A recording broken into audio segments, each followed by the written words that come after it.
Haven't you ever wondered what the future holds for you? Now's your chance to find out.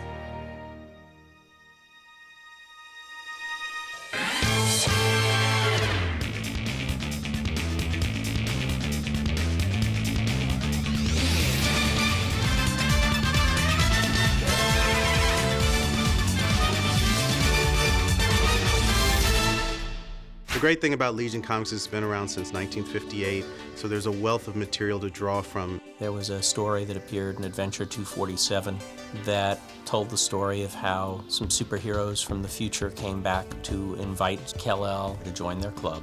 By 62, the Legion had gotten enough traction that they got their own feature in Adventure Comics. All the stuff that we're doing now and all the other Legions sort of harken back to the stuff that they kind of did in those first sort of 5 or 7 years. And I think that that's really cool. They kind of created a whole universe that kind of makes sense and has tons of exciting characters and has given us all like something to build off of. The Legion of Superheroes really stood out as one of the kind of the mainstays of kind of the DC library. I think unlike some of the other Super Team books where there's a lot of angst, a lot of in-team fighting, a lot of bickering back and forth, primarily the Legion gets along. It's more about being a part of this club. This is the club for the best and the brightest of the teenagers in the universe who have superpowers. Paul Levitt's Keith Giffen version of Legion of Superheroes is basically, it's a template for how to write a team of superheroes. One of the great things about Legion of Superheroes is the fact that it's had so many different comic book iterations. I mean, every 5 or 10 years, a new writer-artist team comes on board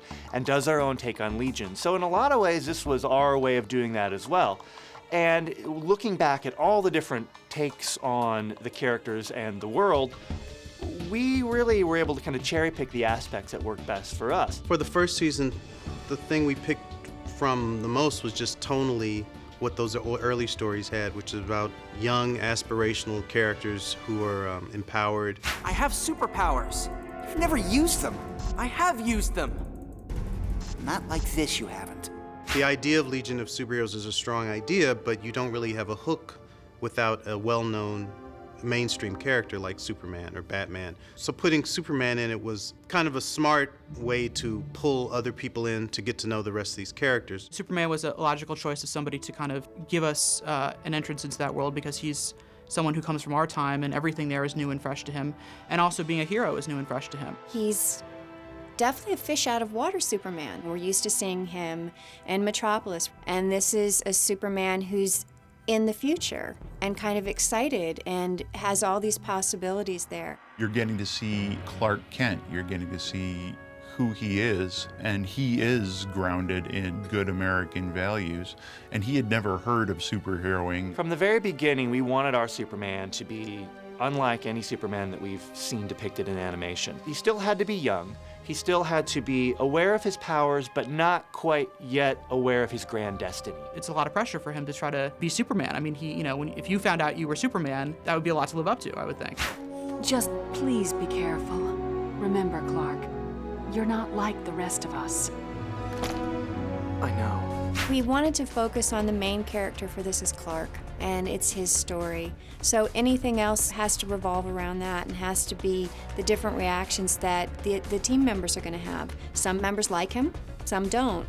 The trick to making those other characters pop is to define how they related to Superman, because Superman is the touchstone character. He's the character everyone thinks they knows. So, if Superman relates to Lightning Lad as a rival, you kind of know that Lightning Lad's this cocky guy who has this chip on his shoulder about Superman.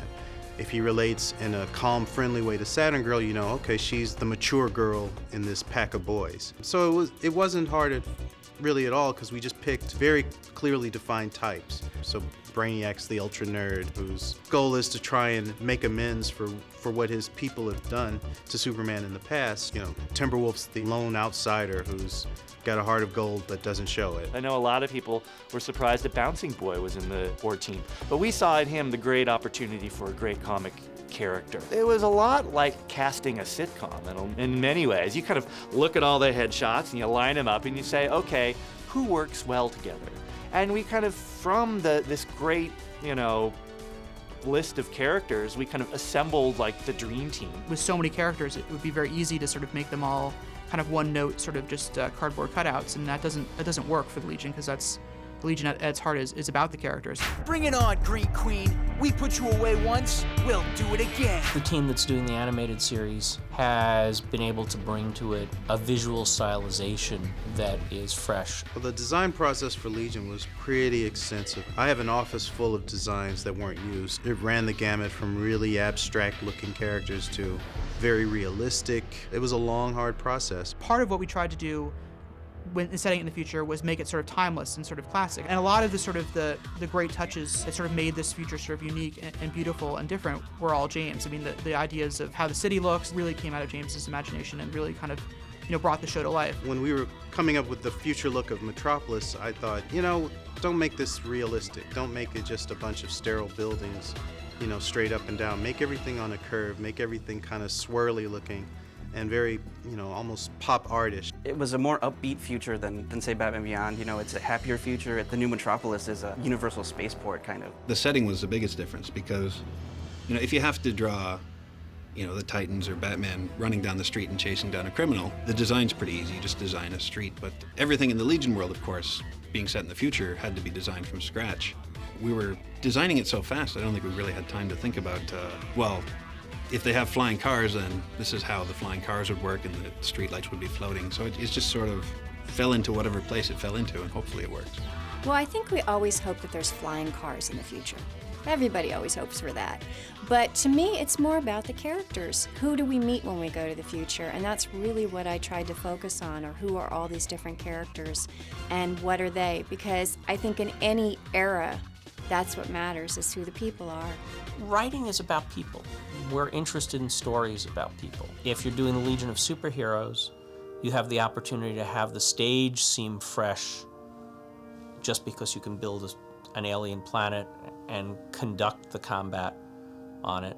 But who wins, who doesn't, why? That's what story's about in every medium. And the rest is the set dressing that makes each piece distinctive. Rather than kind of coming up with a complicated plot and seeing how the characters fit in, the origins of the stories most often are from the character. It's sort of like a bunch of high school age kids and Superman hanging out together in the future with no adult supervision. And so obviously there's a lot of room for comedy there, and there is a lot of comedy there, but they also have an important mission to do, and they do it, and that's serious. And I think what we tried to do with the show is take the threat seriously, but then also have time for some stuff between the characters that can be kind of fun and lighter.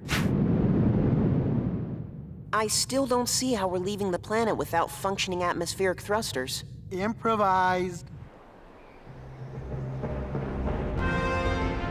It's a very fun action show. You look at other cartoons that are on Saturday morning, and this has a lot more drama to the way it's directed, and not just the energy into the action sequences. It's a sci-fi comic book action show. It's everything put into one.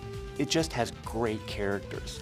And not only that, it has great characters that constantly are evolving in terms of the roster. So it is that kind of revolving door of really fun, really great characters.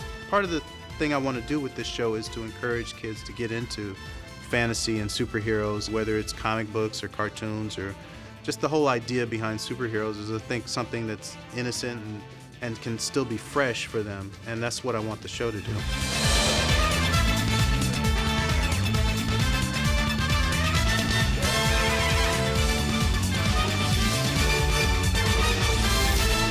Do you guys always have this much fun? Pretty much.